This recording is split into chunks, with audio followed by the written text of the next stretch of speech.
Olá, programa Interação no ar. Nossa conversa de hoje é sobre viagens corporativas, com Adriana Magnus, a diretora-geral da Oritur. Adriana, muito obrigado por estar aqui conosco, viu? Obrigada eu pela oportunidade, Gustavo. Vamos contar um pouco para quem nos assiste em casa o que são as viagens corporativas e como é que nasceu a Oritur. Bem, vamos então começar pelo começo. Como nasceu a Oritur? Perfeito. A Oritur Viagens nasceu, lógico que eu já vim de uma bagagem corporativa antes da Oritur nascer, há 15 anos anterior. Muito bem. Ela nasceu no período de Copa do Mundo. Foi 2002, onde o Brasil foi campeão. Uma boa recordação. Uma boa recordação. Foi um ótimo momento, assim, né? Tanto daí derivado o nome Oritur. Em homenagem ao Oriente, ao Japão, toda a Coreia. Fizeram a Copa conjunta, né? Japão e a Coreia. Foi. Já teve muitas viagens de integração nesse mega evento. Já tiveram muitas viagens naquele período, com certeza. E a partir dali foi um momento bem difícil, que todo começo ele é muito trabalhoso, vamos dizer assim. Mas com amor, com jeitinho, a gente chegou lá. A Oritur já completou 10 anos, agora em junho já completa 11, e quando estiver os jogos novamente, que vai ter uma integração, né, da lembrança da época de 10 anos atrás, do time de seleção, da época que vão se reunir. É o que eu ouvi. Vai se remeter à Copa também. Vamos nos remeter à Copa novamente.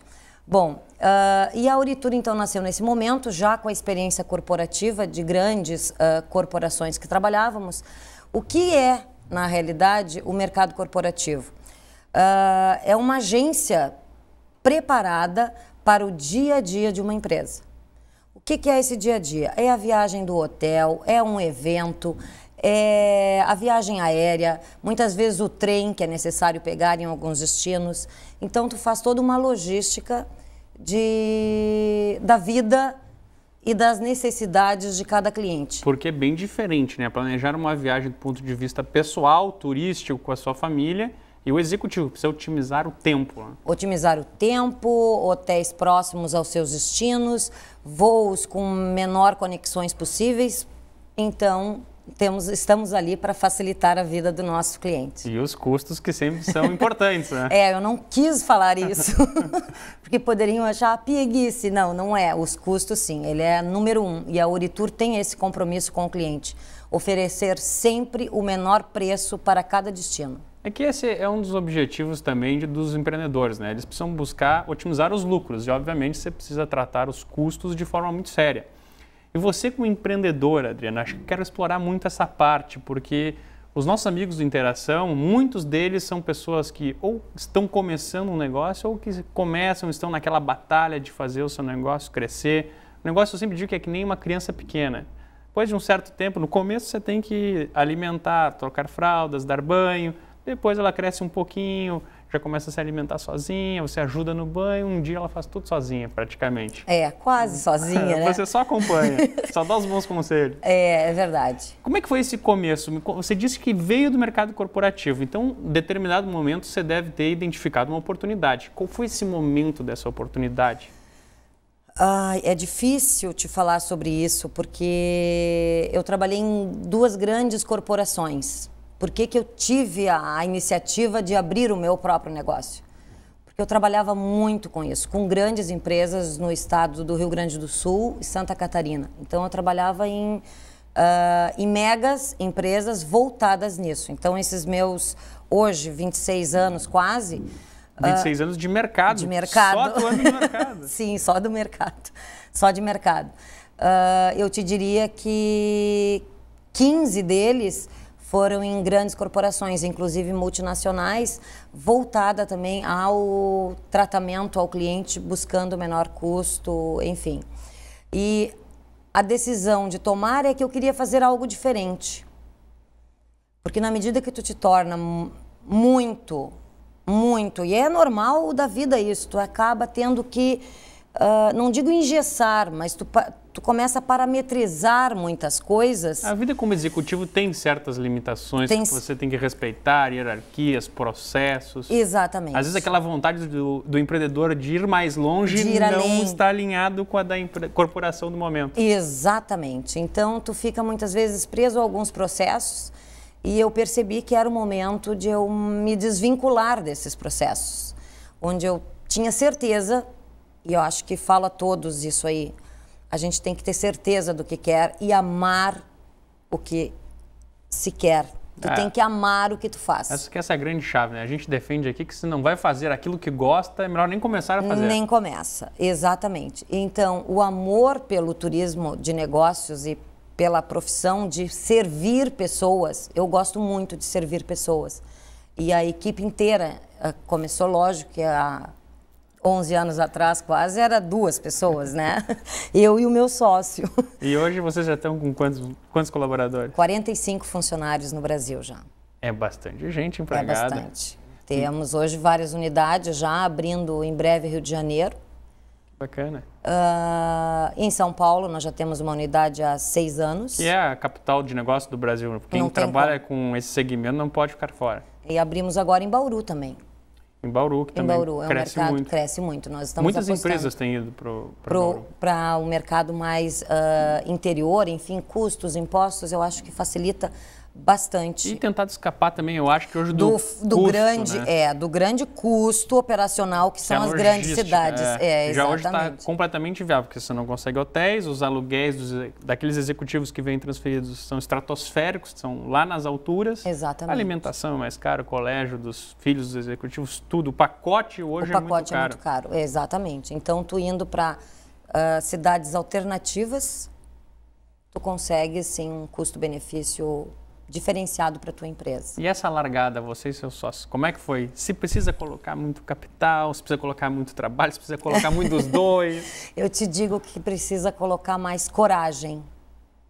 Se tem coragem, já tem uma bela largada. Tu já tem 60% de chance de dar certo. Coragem, atitude, seriedade. Eu carrego isso na minha vida como lema. Quem tem crédito tem tudo, né?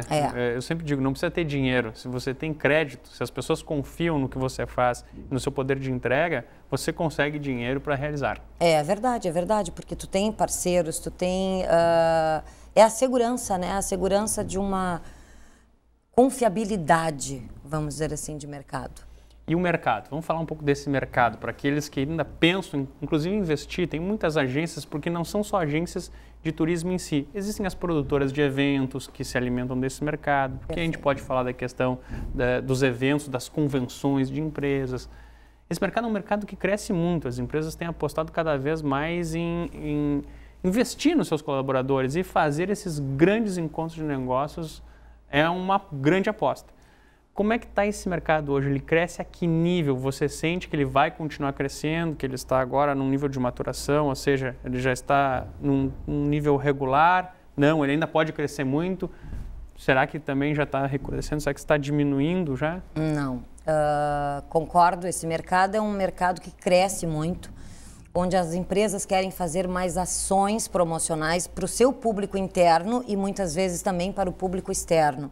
Então, existem vários eventos que nós fazemos esse tipo de trabalho também, muitas vezes fora do país. A gente tem uma logística, então, um pouco mais delicada a tomar, com cuidados de vistos, vacinas, enfim, estrutura, né, dentro do evento, a língua, médicos, tu tem que cuidar até da parte, o atendimento médico local naquela região de que tu algum vai imprevisto, fazer. né? Com certeza, tu tens que cuidar de tudo isso. Tem que considerar. Eu acho que cresce mais. A minha expectativa é que ainda vamos crescer em média em torno de uns 18% a 20%. Nesse ano de 2013? Nesse ano de 2013. É um número bem expressivo. Muito expressivo. A gente veio de um PIB de 1%, é crescer 20 vezes o PIB do Brasil. Esse mercado, na realidade, quando tu faz quando tu faz eventos, uma convenção, por exemplo, tu tá levando aí 500 mil pessoas, 500 pessoas a 1.000. Às vezes até mais. Tem eventos que tu faz de 2.000. E as empresas investem nisso, porque é uma maneira de tu estar próximo, muitas vezes, do teu colaborador, diante da tua empresa, sendo exposta para eles, os objetivos, as metas, a cultura, muitas vezes, da própria empresa, alguma mudança. e ou também para o seu cliente, estar próximo a ele. Muitas vezes são feitas viagens de incentivo. Ou seja, aquele cliente que é distribuidor de algum produto, de algum serviço, ele tem as suas metas anuais e muitas vezes os melhores vendedores daquele segmento, daquele determinado produto, ele é contemplado com uma viagem. Só que cada vez mais essa viagem ela não é só o lado profissional. Ela une pessoas, então ela traz a sua família muitas vezes. Cria um envolvimento muito maior. Exatamente. É investir no relacionamento. Tanto no relacionamento do seu público interno, seu colaborador, quanto do externo. O externo, exatamente. Busca a família dele para estar próximo. Isso é muito, muito importante e muito bacana. E essas convenções, elas não são também, Adriana, hoje, negócios é muito amplo, né? Eu acho que as pessoas ainda pensam, negócios é uma feira de um determinado segmento, alguma coisa mais específica. Mas entra a questão médica, saúde, lazer, entretenimento, tudo isso, todos esses eventos à volta, que existem esses pacotes, como você bem disse, existem aí diversas variáveis. Diversas variáveis. Até mesmo vacinação, você tem que estar preocupado com a questão médica, imprevistos. Passaporte válido. Passaporte válido, porque as pessoas vou lá para aquele evento e chego despreparado, tem que voltar algumas vezes. Tu tens que fazer uma... Exatamente. Então, para que isso não ocorra, o que nós fazemos? Um acompanhamento antecipadamente à viagem. É o planejamento, né? Tu tens que trabalhar assim. O planejamento e o controle são ferramentas básicas, eu diria, para o empreendedor. Com certeza. Se ele não partir desses dois elementos, a vida dele, claro que pode seguir e pode o negócio desenvolver, mas é mais difícil, mais complicado. Tu tens que ter e tem que ter uma estrutura, né? Tu tem que ter um acompanhamento muito grande dos líderes, enfim, seguindo esta cultura do acompanhamento desde sempre. E os nossos clientes aqui na região sul, é hoje mais complicado trabalhar no sul, está mais fácil trabalhar fora do sul? Você disse que já tem um escritório de 6 anos em São Paulo. São Paulo é muito agressivo na questão dos negócios. Como é que você vê esses perfis de clientes? São perfis, acredito que no sul nós acredito não, tenho certeza disso, nós somos um pouco conservadores. A gente compartilha muito dessa visão. É mesmo? Tem o lado bom, sempre tem o lado bom, mas tem aquele lado também que eu acho que faz a gente avançar, a gente continua avançando de forma mais lenta. A gente vê o Brasil mais agressivo. Exatamente. São Paulo, comparando com Porto Alegre ou Rio Grande do Sul em si, ele é um mercado completamente competitivo, extremamente competitivo, mas também ele aceita o novo. Ele aceita novas empresas, porque lá eles estão preocupados inicialmente quem vai oferecer o menor preço com o melhor serviço. Essa é a essência do capitalismo, né? Eu diria. É verdade. Que é o que a gente não pratica aqui, tem e não praticar aqui. Às vezes a gente paga mais caro com medo do novo, com medo da inovação, com medo de até mesmo testar. Às vezes você pode fazer uma ação e voltar atrás. Perfeito. O melhor produto e melhor preço, ou melhor serviço e melhor preço, é o segredo de qualquer negócio, para o negócio poder se desenvolver. Exatamente. E em São Paulo é assim. Adriana, nós vamos para o nosso intervalo e no segundo bloco eu gostaria de retomar exatamente desse ponto. Vamos explorar ainda mais essa dificuldade, essas diferenças entre o centro do Brasil e os negócios aqui no nosso estado. Viu? Perfeito. Bom, voltaremos em seguida. Não sai daí, é 1 minuto.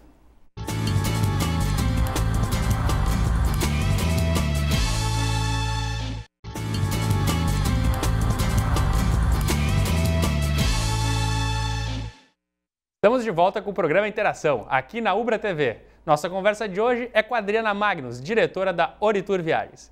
Adriana, a gente falava no bloco anterior da diferença do perfil de negócios entre São Paulo, por exemplo, ou seja, o centro do país, e a região sul. A região sul mais conservadora, São Paulo mais agressiva, daí até veio o apelido da locomotiva do Brasil. Nós falamos dessa diferença da essência praticamente do capitalismo. Melhor produto, menor preço. Uhum. Você acha que a gente aqui no Rio Grande do Sul, por necessidade, vai diminuir o nosso conservadorismo e chegar a esse nível de ter que buscar negócios mais arrojados? Pergunta difícil. Eu ia te dizer isso, essa pergunta castiga, né?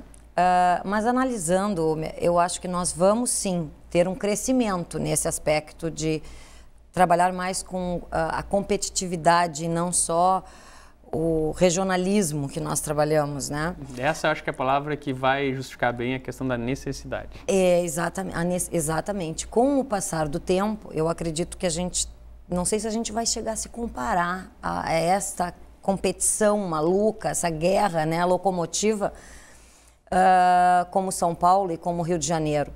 Mas eu te digo que nós estaremos nos mexendo em breve. É porque você tem, obviamente, facilidade em conseguir mais clientes, mas também existe o outro lado da moeda. Você também pode perder mais clientes para o mercado, porque a competição também é mais acirrada. É muito mais acirrada. Isso a gente percebe no dia a dia, em todos os pontos. Tu vê, em qualquer segmento, restaurantes, hotelaria, tu tens em São Paulo, na região onde nós temos a agência, tu tem, no mínimo, ali próximo, eu digo em 3 quarteirões, tu tem uma opção de 15 hotéis disponíveis.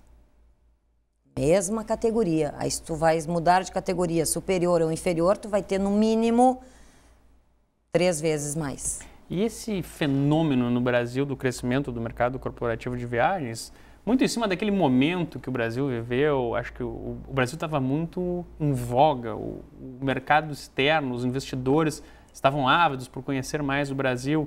Me lembro que no ano de 2012 tinha diversas oportunidades que São Paulo, por exemplo, e até mesmo Porto Alegre, onde é a sede da Ubra TV, não existia disponibilidade de hotéis em determinados dias. Muitas feiras, muitos negócios mesmo sendo procurados, buscando se desenvolver.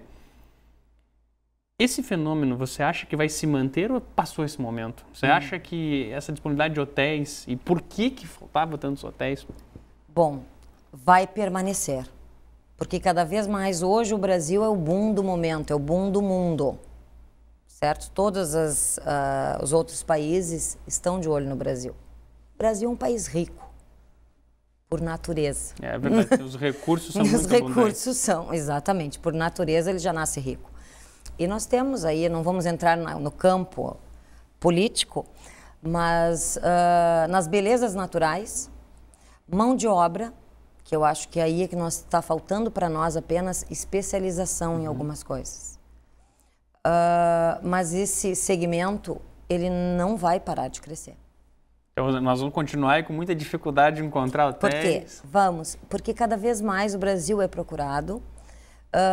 As grandes corporações se encontram no Brasil e vão fazer aquele processo que eu te comentei antes, os eventos, os encontros, a aproximação com o seu cliente, com o seu colaborador. E tem determinados momentos que a estrutura de capital, de qualquer capital, não suporta a quantidade de visitantes que tem. Porque nós não estamos ainda preparados para a demanda de muitos eventos frequentes, ou seja, seguidos, um atrás do outro. E é isso que acontece. Às vezes, em São Paulo, no Rio de Janeiro e até aqui em Porto Alegre, nós temos 2 feiras, uma próxima à outra. Termina uma e entra outra. Então, isso dificulta os hoteleiros. Mas também, ao mesmo tempo, tu não consegues fazer um hotel para que tu tenhas uma ocupação somente em um determinado evento. Então, tu tem que ter ocupação o ano inteiro, tem que ter uma diária média mantida dentro do seu estabelecimento, para que tu possa validar aquela construção. Sim, ele precisa se pagar, né? Exatamente. Senão o investimento é feito, não tem retorno, fica inviável se planejar levantar o hotel. Exatamente. Agora, Adriana, o Brasil, eu acho que ele ainda é uma economia muito fechada e ainda tem muita participação de governo. O governo ainda intervém demais na economia, infelizmente.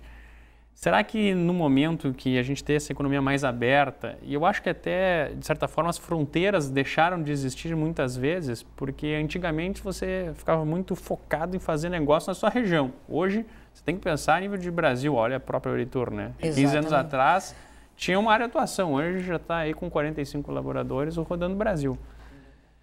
Será que se a gente tiver menos intervenção do governo, será que a gente se abrir mais para a economia mundial, né? Será que a gente não vai ter um avanço ainda maior? E se tivermos, será que a gente dá conta? Será que a gente consegue responder a tempo? Para essa demanda que poderá vir. A impressão que eu tenho é que se a gente abrir a porteira, a gente não vai dar conta. Eu vou te dizer que é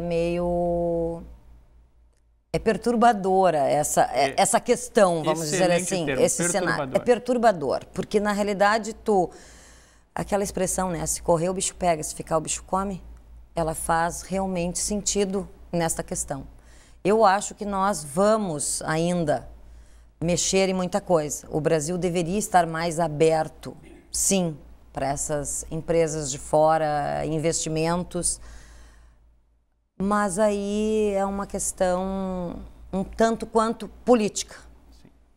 Para variar, sempre tem o governo no meio. Nós temos o governo no meio. Então, no meio da ação. Exatamente. Então, o governo poderia facilitar bastante, sim, ou até privatizando algumas coisas, passando. Já tem uma sinalização, né? As rodovias, os portos, objetivos, os próprios aeroportos. Os aeroportos. Pelo menos a nível federal. Exatamente. Né? Infelizmente, alguns estados não seguem Exatamente. A Infraero, por exemplo, vai ser maravilhoso. Eu acredito para todos isso. Já privatizaram vários estados e aeroportos a tendência, sim. São Paulo, em Guarulhos já está. Em Guarulhos já está. Está saindo Rio de Janeiro, Belo Horizonte. Belo Horizonte. E a tendência é ir todos gradativos. Vem mais aí. Acho que o Recife também está para sair. Tomara que sim, porque aí o usuário, que eu acho que é quem importa, que somos nós, vai ganhar eficiência e não vai ter um valor cobrado a mais. Exatamente, porque hoje o usuário, o viajante, ele questiona, né? Por que eu pago esse valor de taxa se eu não tenho um serviço apropriado? Eu acho que seria uma boa a gente entrar nessa questão agora das passagens aéreas também, que é um fenômeno que a gente enxerga.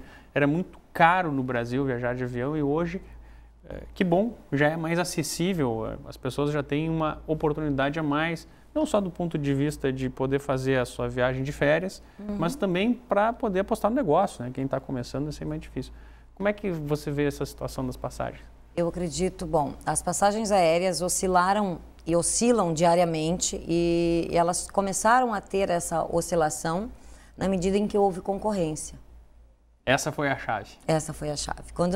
Se nós voltarmos lá no tempo de Varig era status. Tu andava de avião, não é assim? Só para quem tinha realmente um poder aquisitivo, financeiro. Tinha que ter uma boa condição financeira. Elevada, exatamente. Então, a maioria do povo viajava de ônibus. E com a concorrência, a chegada da Gol na história, o fechamento da Varig, que foi logo em seguida. Junto com o TAM crescendo, a formação da Azul, houve aquela privatização lá da VASP, toda O mercado se abriu. O mercado se abriu. E com isso, o que acontece hoje no mercado? Tu tens voo, qualquer voo, tu pode pagar R$1, 50 centavos, ou tu pode pagar para o mesmo trecho que tu estás comprando, R$2.000. O que é isso?